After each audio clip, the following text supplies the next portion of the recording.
The Icons of Real Estate podcast. Are you ready to learn the proven money-making secrets from top-producing icon agents? Ready to skyrocket your business? This podcast is for you. Tune in every week with your host, Tomasz Fonseca, and find out how to implement proven strategies to 10 times your business. From $3 million to $30 million in just 12 months. Brought to you by the Masters in Real Estate Marketing, Arter SEO.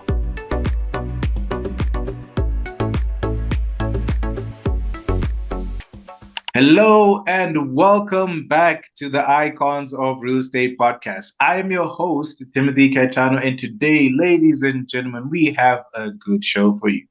Ladies and gentlemen, look, if you guys are tired of me saying this, well, you're going to hear it more. Women are taking over the real estate industry. They are taking over. In fact, they're not even taking it over because it's theirs. So I'm happy that today I have an agent that has been doing amazing. She's been taking the industry by storm. She has built an army of agents that are also taking the industry by storm. And listen, she has been around for a while, and today she's going to help you become a better agent. And if you're looking for the best service in real estate, look, my guest today is definitely the agent you've been looking for. You might be wondering, Timothy, who are you talking about? Ladies and gentlemen, help me welcome Janie Coffey. Janie, welcome to the show.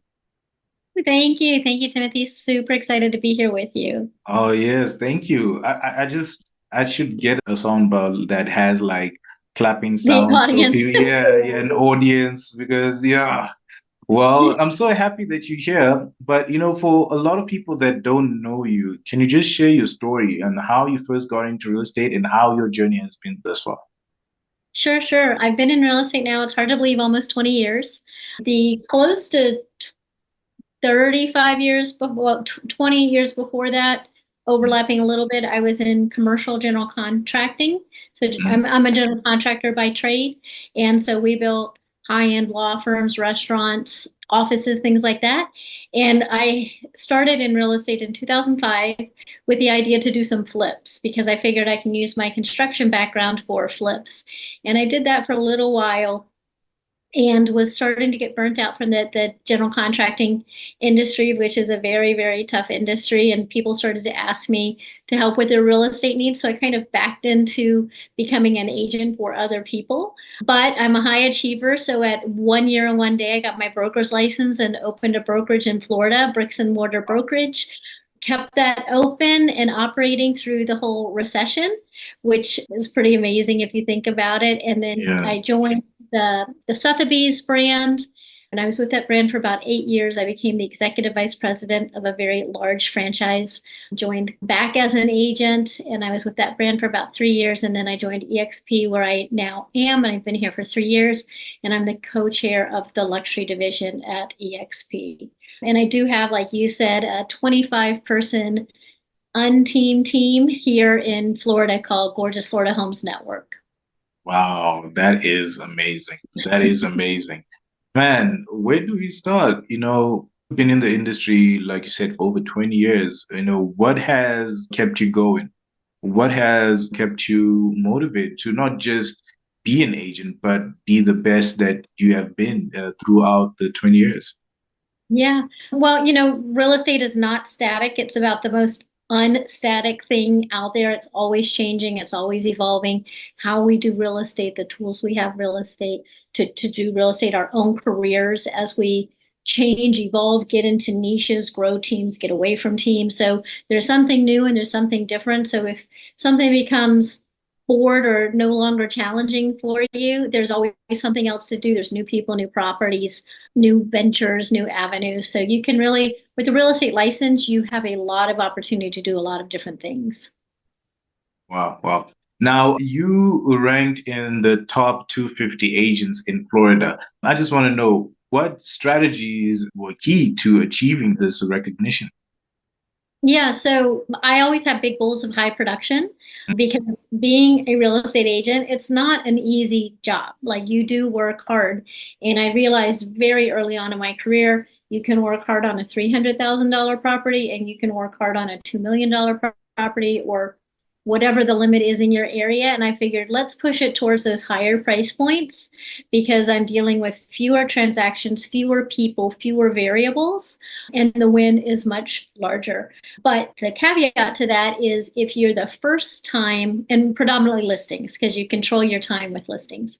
But the caveat with that is when a higher price listing comes on the market for the first time, especially in most times, not during the COVID crazy times, but in most times, the first time a listing comes on the market can be a little challenging because they have pie in the sky dreams, right, for their pricing. So I decided to go after luxury expireds. And that was my magic sauce. I think it's anybody's magic sauce who really wants to go quickly up the ranks of price point and up the ranks of earnings. So that's exactly what I did. Go after a luxury expireds, and that just became a cascading supply of business.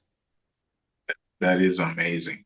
Now, I do want to take this time to give a special shout out to the sponsors of today's episode, and that's the Icons of Real Estate Podcast Network. Now, we are in the business of creating a real estate podcast that build your business, that grow your business and reach a wider audience. Now, my question to you, ladies and gentlemen out there, if you were to start your own real estate podcast, what would you call it? You know what? Let's ask Janie. Janie, what would you call your real estate podcast? I think I'd call my real estate podcast Dream Big. Dream Big. Because I think that everybody who enters real estate because they have big dreams. Yeah. And sometimes we lose sight of those dreams because we get caught up in the day-to-day goings on. But just bringing people back to that reminder that you have big dreams and you can achieve those big dreams and you can do hard things and everything is available to you if you just do the work and dream big and don't lose sight of that. Wow, that is amazing. That is amazing. So, ladies and gentlemen, the Dream Big podcast, you could be watching that pretty soon. But look, we are here to help you bring your podcasting dreams to life. So all you need to do is just give us a call. Details are in the description. Now, back to this amazing conversation. Now, I want to find out from you, Janie, what are the core values and the mission of the coffee team at EXV? Yeah, so one thing we actually, a couple years ago, we rebranded from the coffee team to Gorgeous Florida Homes Network. Oh, and the wow. reason is, and not every agent in every state can do that because some states do require the team leader's name to be in the team name. But here in Florida, it is not required. And I wanted to make a team that was more attractive to top tier agents who often don't want to join a team if it's somebody else's name. So we're the Gorgeous Florida Homes Network. We believe in radical self-reliability and self-accountability because in real estate, it is a game that we all play, but we have to be on the field and we have to play that game. And so we believe in radical self-accountability. We believe in a rising tide floats all boats. That's just not our team members. That is our fellow agents in our brokerage, our fellow agents in our community, and other brokerages, our buyers, sellers. We believe we all win together. It's not a win-lose kind of proposition. And we believe there's enough business out there for everybody. There's no scarcity of business. It doesn't matter what brokerage you're in, what level you're at. If you have a dream and you have a big dream and you go after it, there's plenty of business for everybody, and not to come at things with a scarcity mindset and not to come after things with this isn't going to work because it is going to work because of you. And so those are kind of our key ethos points about how we function over here. Oh, wow, wow. I like that. Like you're saying, the mindset is everything. If your mindset is like, hey, I don't think it's gonna work out. Haven't you heard? Interest rates are crazy, inventory is crazy. I don't think I'll be able to do that. And as a result of that mindset, you're definitely not gonna achieve anything. So That's right. I love the fact that one of the things that you and your team have is a strong-willed mindset. A mindset that doesn't look at how things are, but you're just dedicated to just being the best that you guys can be. And I love that. What innovative marketing strategy has your team developed and its impact on your business? Yeah, so I think the most innovative thing that I've created was my no-call luxury expired program that I created just for myself, just for us. Wow. Yeah. And that is what I became number 9 in my MLS 2 years from starting from a cold start because I Wow. went after those luxury expireds. I didn't have a sphere, I didn't have name recognition or anything like that. And that has been a complete game changer for us because then the cascading results that came from those listings and continue to come from those listings has definitely been a game changer for us. Wow. My question to you also is, how do you see the real estate market evolving in the next 5 years in Florida? Yeah.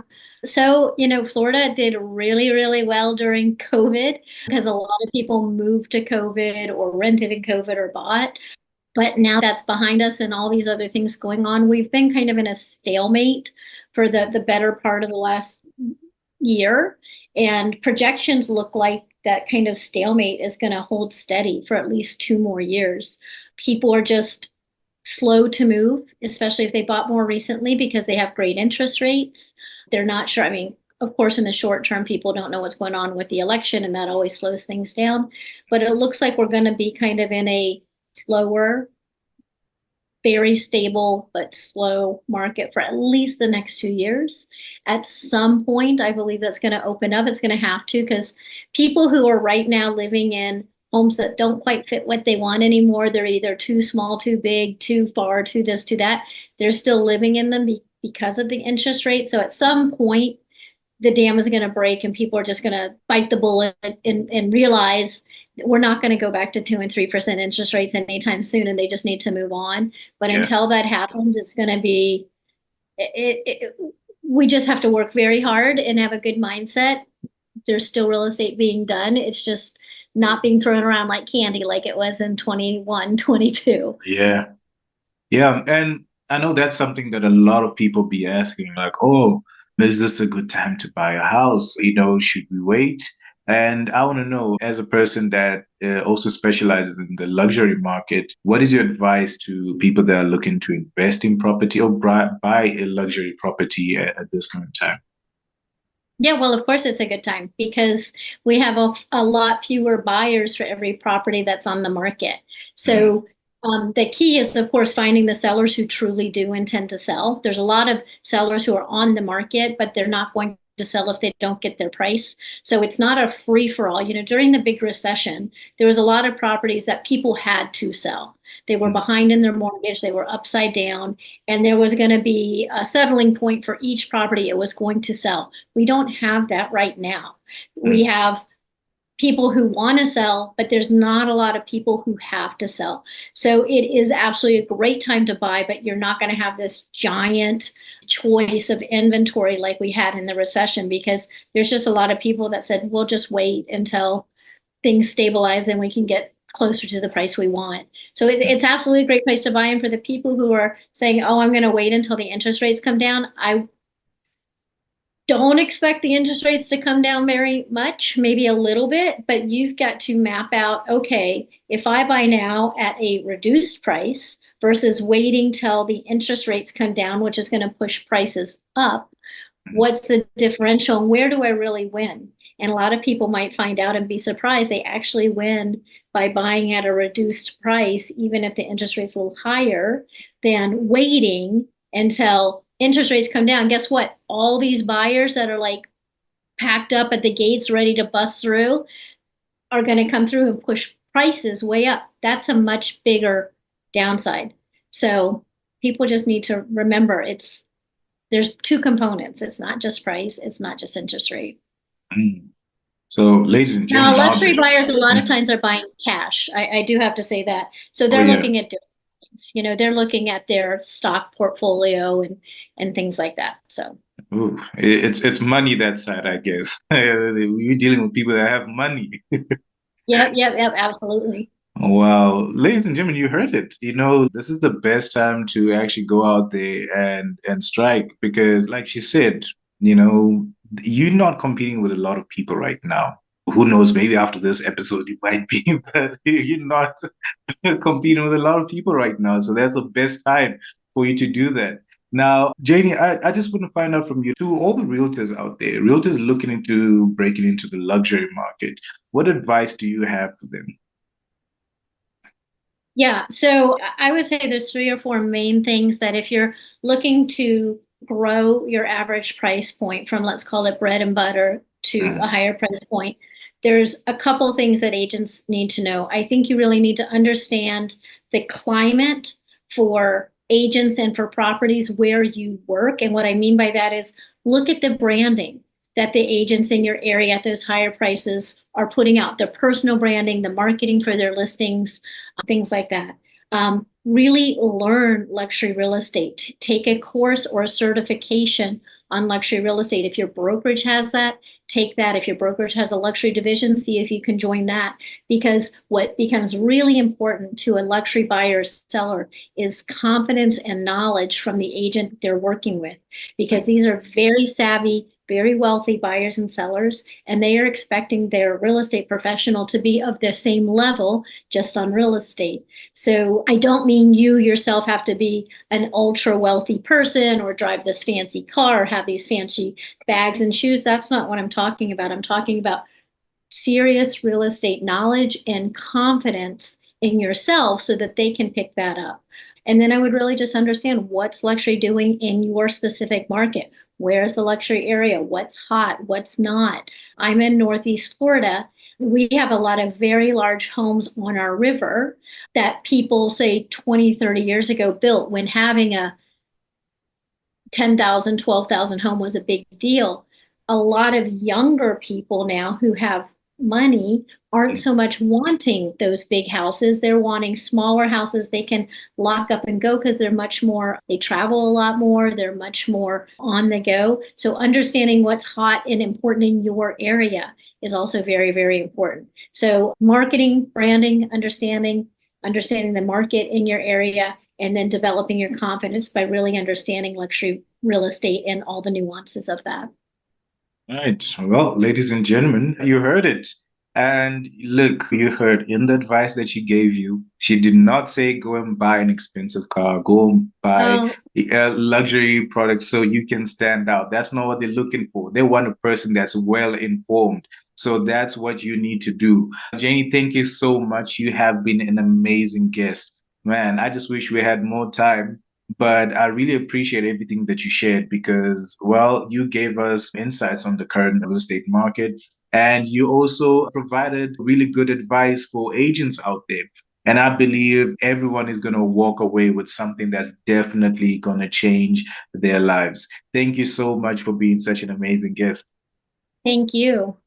All right, ladies and gentlemen, if this episode added value in your life, and I know it did, hit the like button if you're watching this on YouTube. Share this with a friend, share this with your social circle. Like I always say, they will love you forever. From your host, Timothy Kataino, and the amazing luminary in industry, I'm saying superwoman, man, general in the real estate industry, Janie Coffey. Please, ladies and gentlemen, if I know no one can help me clap right now, but I need you to put clapping emojis in the comment section below. Just help us appreciate her for being such an amazing guest. Thank you so much, Janie. Thank you, Timothy. All Take care. right, take care.